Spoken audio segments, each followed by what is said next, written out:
do a pop shove it. Spin it through your block like a pop shove it.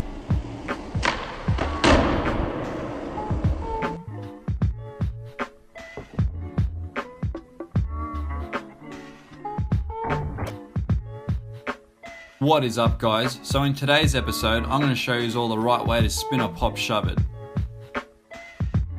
Because if your pants and ankles look like this, and you have hella trendy grip tape like this, and you want as much Insta skate clout as my boy Kane the Menace, then this is the tutorial for you. Let's start off with a correct foot placement. You want to have your back foot right on the edge of the tail on the side, and you want your front foot to be just below the front bolts on a slight angle. Now the easiest way to learn this motion is to pop, catch the board with your front foot and leave your back foot on the ground.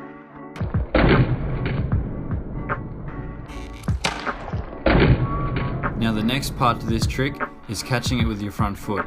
I want you to catch that board like you're finna catch a body. You want to aim to catch the board over the bolts with your front foot and your back foot will follow.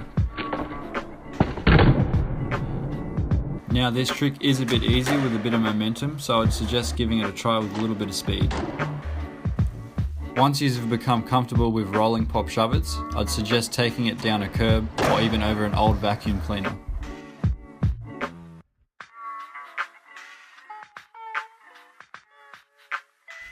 Follow these techniques and you'll be popping pop shove-its in no time.